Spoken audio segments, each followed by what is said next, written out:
Halo kelas, Annyeong. Hari ini Bu akan menjelaskan materi mengenai menganalisis bukti transaksi yang terdapat pada perusahaan dagang. Oke, kita mulai dulu dengan ciri-ciri perusahaan dagang. Apa saja ciri-ciri perusahaan dagang? Nah, perusahaan dagang itu melakukan pembelian barang untuk dijual kembali tanpa merubah bentuk. Kemudian, barang yang diperjualbelikan berwujud fisik, jadi ada fisiknya, ada bentuknya, gitu ya. Kemudian, pendapatan pokok berupa penjualan barang dagangan. Kemudian, beban pokoknya berupa harga pokok barang yang dijual atau HPP. Oke, sekarang kita akan melihat analisis debit dan kredit, perbedaan antara perusahaan jasa dan perusahaan dagang. Nah, semester yang lalu atau beberapa pertemuan sebelumnya, kita sudah mengulang-ulang materi mengenai perusahaan jasa. Golongan-golongan akun yang terdapat pada perusahaan jasa itu ada harta, ada utang, ada modal, pendapatan, dan beban. Harta jika bertambah maka posisinya akan di sebelah debit, jika berkurang akan di sebelah kredit. Utang jika bertambah di sebelah kredit, jika berkurang di sebelah debit. Modal juga seperti itu. Pendapatan juga seperti itu ya. Utang, modal, dan pendapatan jika bertambah di sebelah kredit, jika berkurang di sebelah debit. Sementara beban jika bertambah, posisinya akan berada di sebelah kredit. Lalu bagaimana analisis debit kredit pada perusahaan dagang? Nah, perusahaan dagang, golongan akunnya, nanti kalian akan mengenal akun-akun baru. Ya, ada akun harta yang sudah biasa, kemudian utang, modal. Nah, ini ada akun baru yang terdapat pada perusahaan dagang, yaitu penjualan, pembelian. Ya, kemudian ada akun pendapatan lainnya dan beban. Nah, harta sama seperti perusahaan jasa, harta jika bertambah selalu sebelah debit, kemudian berkurang di sebelah kredit. Utang dan modal jika bertambah di sebelah kredit, berkurang di sebelah debit. Nah, penjualan ini jika bertambah saldonya berada di sebelah kredit. Kemudian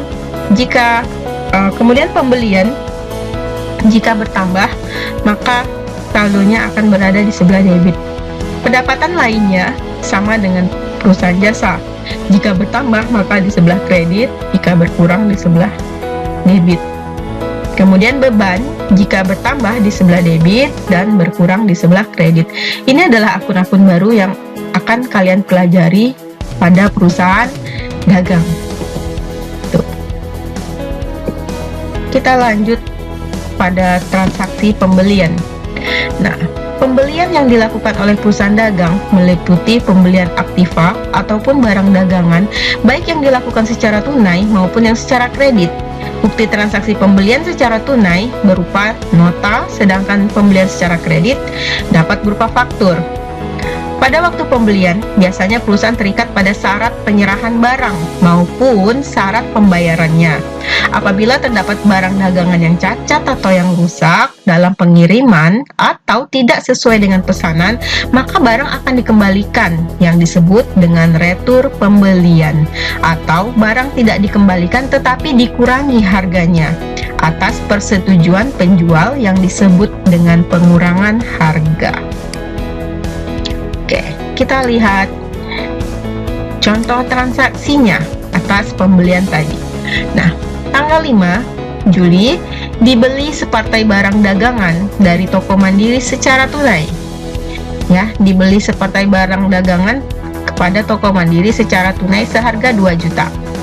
Tanggal 8 dibeli perlengkapan kantor secara tunai dari toko Sabar seharga 1 juta.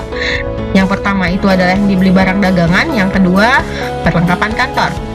Yang ketiga dibeli secara kredit barang dagangan dari toko Samudra seharga 3 juta.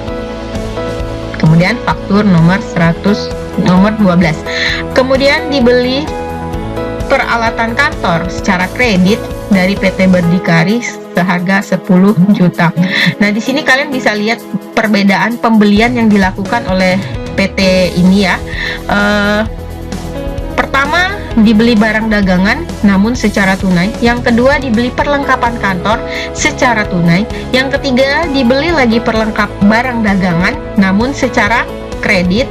Kemudian yang keempat, dibeli peralatan kantor namun secara kredit. Bagaimanakah bentuk jurnalnya?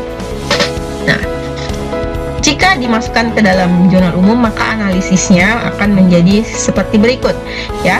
Tanggal 5, karena melakukan pembelian, yang namanya pembelian barang dagangan harus kita masukkan ke dalam akun pembelian. Akun pembelian hanya boleh kalian input untuk transaksi pembelian barang dagangan saja. Nah, ya, akunnya purchase ya. Kemudian karena dibelinya secara tunai, tentu saja cash in hand-nya berkurang ya. Jadi purchase-nya bertambah, pembelian bertambah di sebelah debit. Kemudian karena membayar tunai dengan menggunakan uang kas, maka kas kita akan berkurang, maka kasnya di sebelah kredit. Seperti itu. Transaksi tanggal 8, pembelian perlengkapan kantor seharga 1 juta dibeli secara tunai, maka kita catat sebagai, meskipun ini merupakan pembelian juga, tapi ini pembelian perlengkapan, jadi harus dimasukkan ke dalam akun office supplies atau perlengkapan kantor, tidak boleh dimasukkan ke dalam akun pembelian, seperti itu ya. Nah, office supplies-nya sebesar 1 juta, kemudian karena dibeli secara tunai, maka kreditnya adalah cash in hand, nah sebesar 1 juta. Kemudian tanggal 10, dibeli lagi barang dagangan. Nah, karena barang dagangan, maka kita harus masukkan ke dalam akun pembelian. Nah, nih purchase. Nah, akun pembeliannya bertambah sebesar 3 juta sesuai dengan transaksi.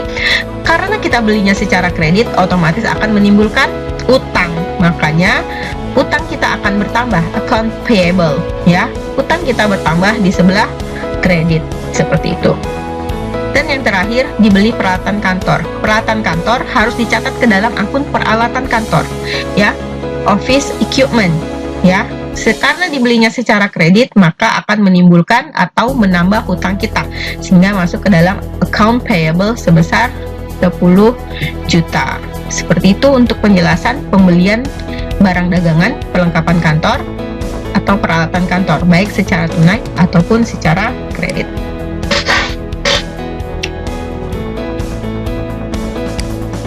Kita lanjut dalam transaksi penjualan.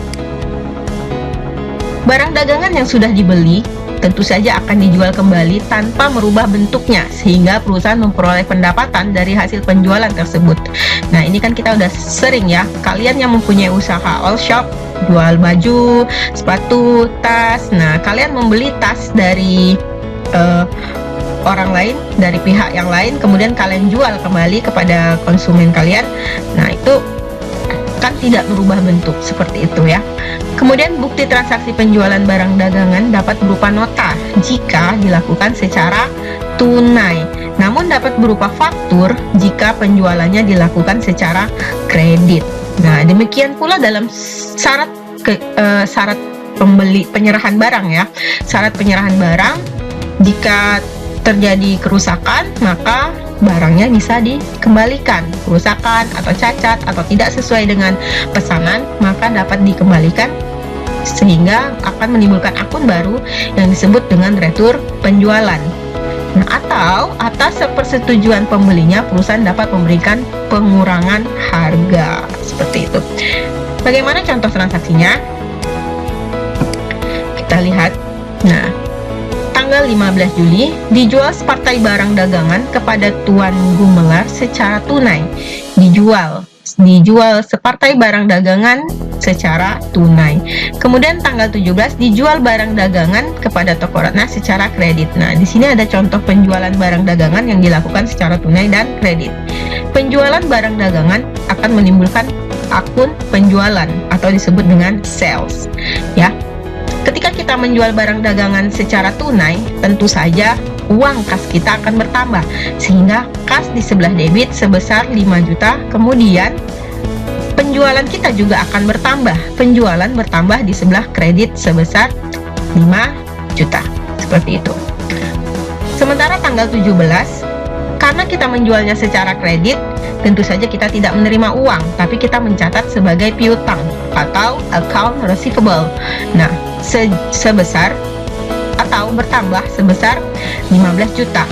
Kemudian akun lain yang bertambah tentu saja akun penjualan, yaitu sales, sebesar 15 juta di sebelah kredit. Nah, ini contoh penjualan yang dilakukan secara tunai ataupun secara kredit. Nah, perbedaannya hanya ketika apakah kalian menerima uang. Jika kalian menerima uang secara tunai, maka debitnya cash in hand. Jika kalian menjual secara kredit, maka debitnya adalah account receivable. Sales akan selalu bertambah di sebelah kredit, seperti itu.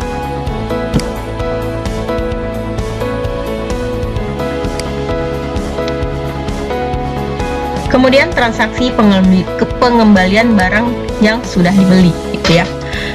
Barang yang dibeli tadi sudah dijelaskan sebelumnya, kadang-kadang ada yang rusak dalam perjalanan atau mutunya tidak sesuai dengan pesanan pembelinya.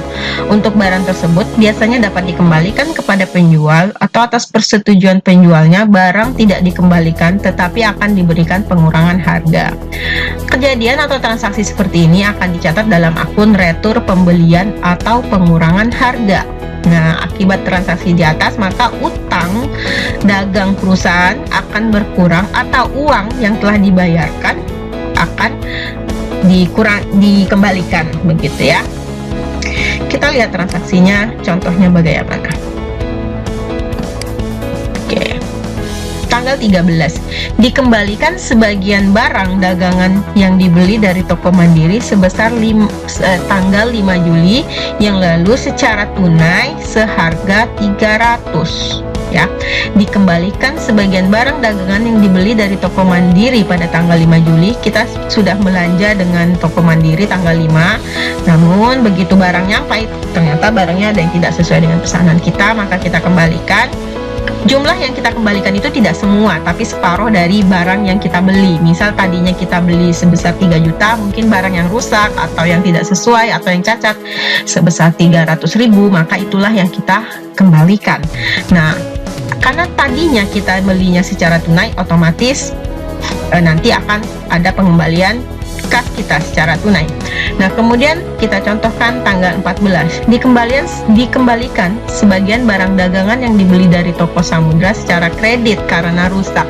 Nah, ini kita sudah belanja dengan toko Samudra sebesar, tentu saja mungkin lebih besar dari 400 juta begitu, 400.000 contohnya ya. Misalkan 2 juta kita belanja tadinya dengan toko Samudra, ternyata ada barang yang rusak seharga 400 juta. Karena tadinya kita belanjanya secara kredit, maka nanti transaksinya akan berpengaruh gitu. Kita lihat transaksinya, pengaruh transaksinya, analisisnya bagaimana.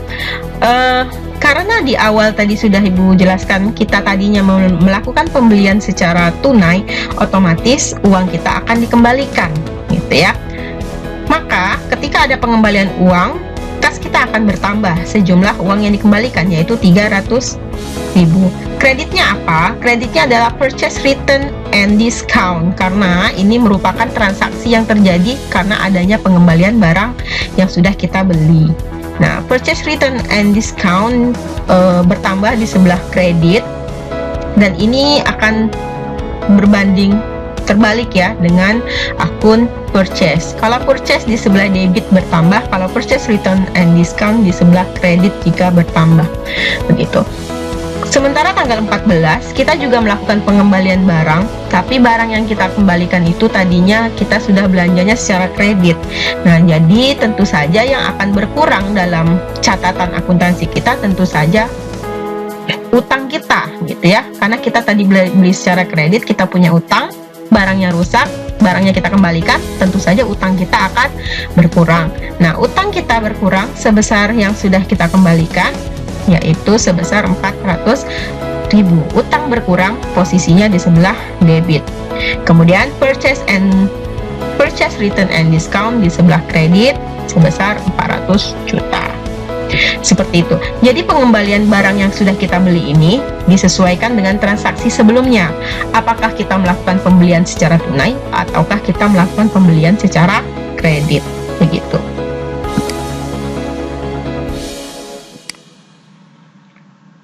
Kemudian transaksi penerimaan kembali barang yang sudah dijual. Kalau tadi kita kembalikan barang yang sudah kita beli, sekarang kita dikembalikan lagi barang yang sudah kita jual, gitu ya.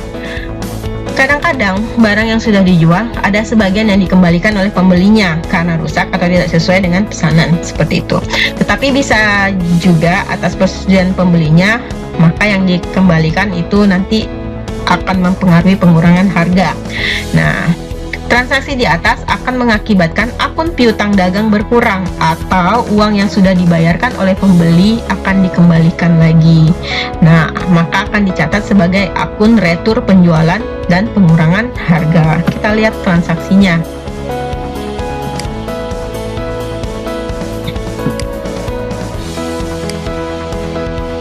Oke, tanggal 22 Juli diterima kembali sebagian barang dagangan yang dijual kepada Tuan Gumelar secara tunai pada tanggal 15 Juli yang lalu seharga 500.000. Gitu ya. Tanggal 23 Juli diterima kembali sebagian barang dagangan yang sudah kita jual kepada Toko Ratna secara kredit pada tanggal 17 yang lalu sebesar 250.000. Nah, perbedaannya kalau yang di atas kita jual tadinya secara tunai kepada Tuan Gumelar, tapi akhirnya karena ada yang kerusakan, Tuan Gumelar mengembalikan kepada kita, gitu. Sementara tanggal 23 ini, tanggal 17 yang lalu kita sudah melakukan penjualan kepada Toko Ratna secara kredit, tapi karena ada yang rusak, Toko Ratna mengembalikan kepada kita barangnya. Berarti barangnya sudah kita jual tapi balik lagi ke kita, begitu ya. Karena ada yang rusak atau tidak sesuai pesanan atau cacat, seperti itu. Bagaimana analisisnya? Sama seperti purchase return and discount, sales return and discount ini akan berbanding terbalik ya dengan akun sales. Kalau sales bertambah di sebelah kredit, sales return and discount akan bertambah di sebelah debit, begitu kebalikannya. Nah, ketika terjadi transaksi ini, maka sales return and discount akan bertambah sebesar 500.000.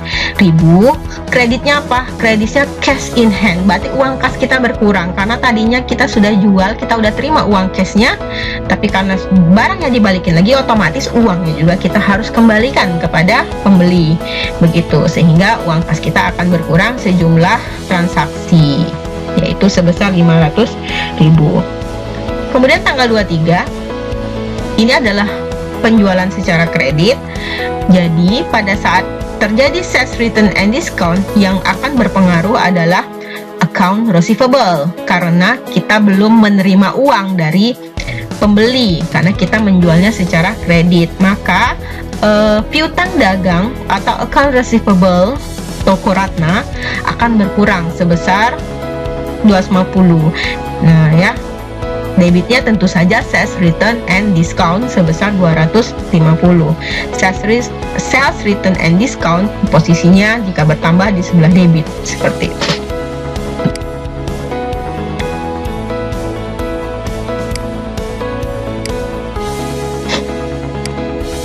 Oke. Selanjutnya adalah transaksi beban angkut barang yang dijual.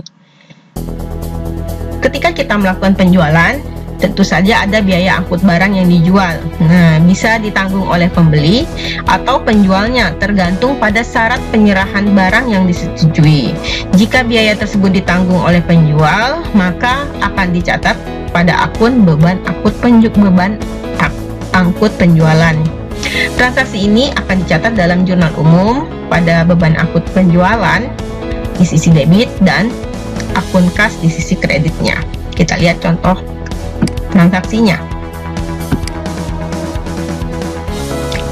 Oke, dibayar biaya angkut barang dagangan yang dijual kepada Toko Ratna sebesar 250.000. Nah ya, karena kita membayar, otomatis uang kas kita berkurang, begitu ya. Jika uang kas berkurang, posisinya di kredit. Lalu apa debitnya? Debitnya tentu saja biaya angkut barang yang sudah dijual, beban angkut penjualan. Beban angkut penjualan itu sama saja dengan freight collected, ya. Jadi freight collected-nya 250.000, cash in hand-nya 250.000 sesuai dengan transaksi. Begitu. Oke. Kalau tadi beban angkut penjualan, sekarang beban angkut pembelian.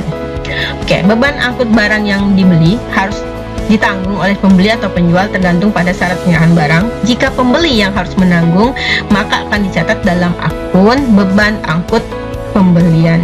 Transaksi ini akan dicatat dalam jurnal umum pada akun beban angkut pembelian sisi debit dan akun kas di sisi kreditnya.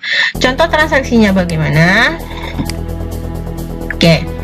Contoh tanggal 12 Juli 2019 dibayar beban angkut pembelian barang dari toko Samudra. Kita membeli barang dari toko Samudra ya.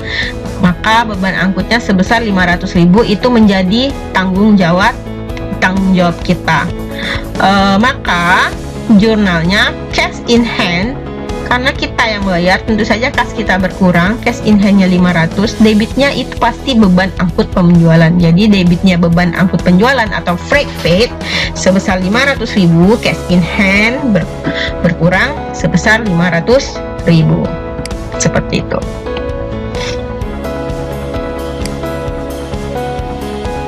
Oke, tadi kita udah bercerita tentang syarat pembayaran, siapa yang akan membayar barang gitu ya, bayar beban angkutnya. Oke.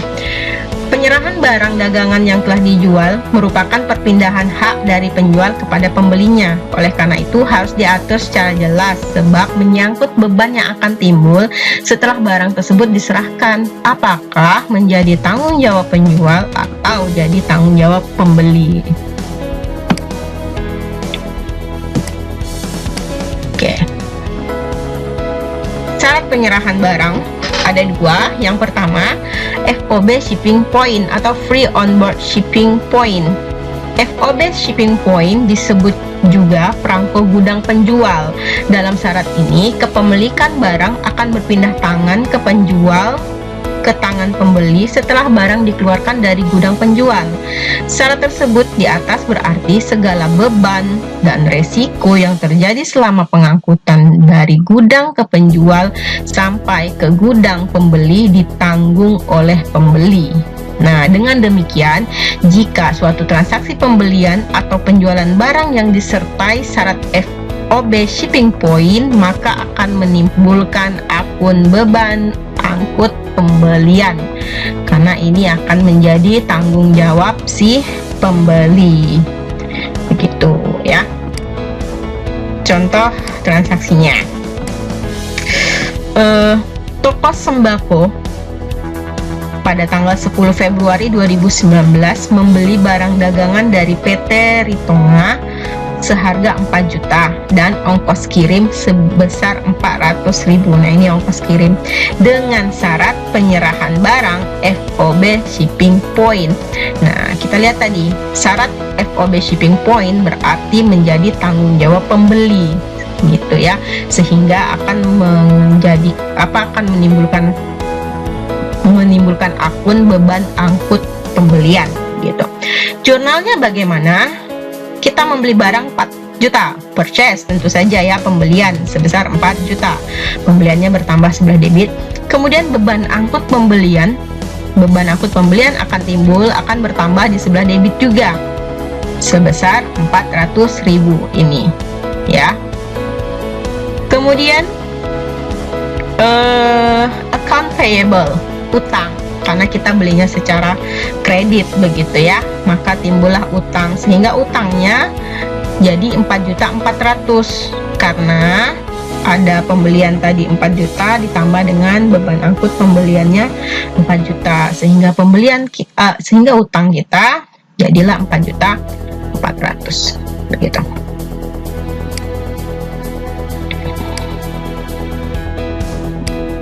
Nah, syarat penyerahan selanjutnya adalah FOB destination point atau free on board destination point. FOB destination point disebut juga perangko gudang pembeli. Dalam syarat ini, kepemilikan barang akan berpindah tangan tangan penjual ke tangan pembeli setelah barang sampai ke gudang pembeli.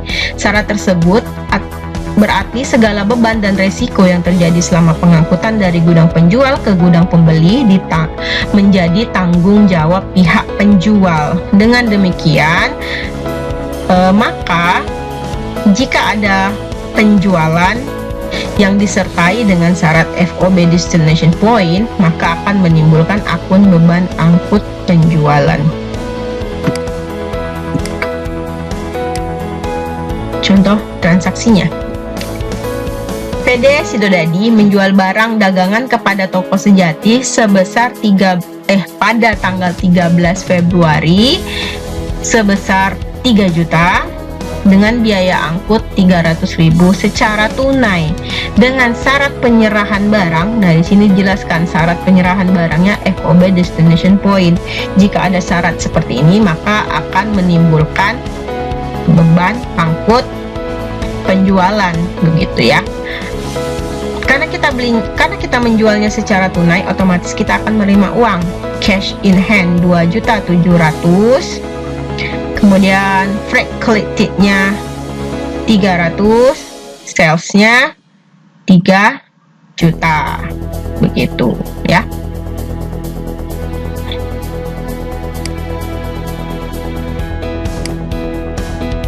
Oke, syarat pembayaran. Kalau tadi syarat penyerahan barang, sekarang syarat pembayaran. Nah, dalam perdagangan barang, pembelian atau penjualan dapat dilakukan secara tunai atau secara kredit.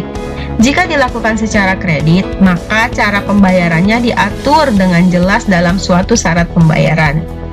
Untuk mempercepat pembayaran dari pembelinya, biasanya penjual memberikan potongan pembayaran yang dinyatakan dalam persentase.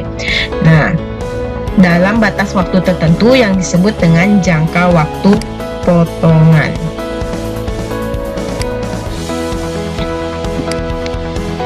Oke. Pedagang pada umumnya memberikan potongan kepada langganan atau pembeli yang membayar tunai atau membayar cepat dalam batas waktu tertentu dengan tujuan, begitu ya. Kenapa diberikan syarat pembayaran? Tujuannya adalah yang pertama untuk menarik pembeli atau langganan dalam rangka meningkatkan omset penjualan, begitu ya. Jadi ada syarat penjualan ini supaya menarik pembeli dan atau langganan kita. Yang selanjutnya mempercepat perputaran uang sehingga dapat meningkatkan laba perusahaan. Nah, karena dalam syarat penjualan, syarat pembayaran ini nanti ada diskonnya, ada batas waktunya gitu, sehingga dengan jika kita ada syarat seperti itu, diharapkan pembeli akan segera bayar utangnya supaya dapat diskon, begitu ya. Kemudian menjaga risiko tidak terbayarnya piutang dagang perusahaan, gitu. Contohnya ya, syarat pembayaran pada umumnya dinyatakan dalam notasi 3/10 N/30, begitu ya. Artinya angka 3 menunjukkan besarnya persen, 3%. Nah, yaitu potongan sebesar 3%. 10 menunjukkan jangka waktu potongan, yaitu selama 10 hari atau kurang dari tanggal transaksinya. 10 hari kurang dari tanggal transaksinya.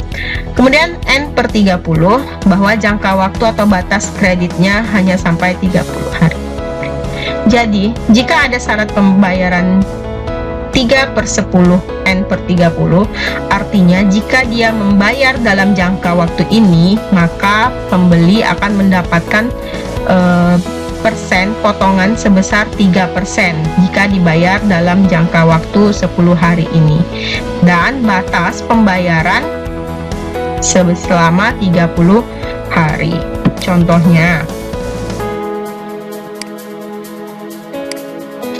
nah, pada tanggal 8 Februari 2016, PD 9 membeli separtai barang dagangan dari PD Kenari seharga 5 juta.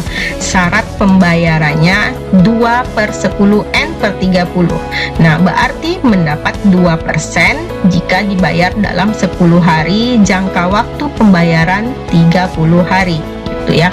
Jika PD 9 membayar pada tanggal 12 Februari, maka jurnalnya Ini kan tadi transaksinya tanggal 8 Februari, kemudian PD9-nya membayar pada tanggal 12 Februari. Apakah masih dapat potongan? Tanggal 8, 9, 10, 11, 12, 4 hari. Berarti masih dapat potongan, begitu ya. Purchase-nya 5 juta, kemudian account payable, ini pencatatan tanggal 8 ya, tanggal 8 purchase sebesar 5 juta, ini pada tanggal 8 belinya 5 juta, kemudian account payable, hutangnya sebesar 5 juta. Nah, karena kita membeli pada tanggal 8, kemudian kita bayar tanggal 12, kita masih berada dalam kondisi untuk mendapatkan potongan ini 2%. Maka ketika kita melakukan pelunasan, pencatatannya seperti ini. Account payable kita 5 juta ya. Kemudian purchase discount kita mendapatkan potongannya 2%. 2% dari 5 juta sebesar 100.000. Cash in hand kita jadi cukup membayar sebesar 4.900.000. Jadi maksudnya tadi itu seperti ini. Kenapa diberikan syarat pembayaran kepada pembeli gitu kan?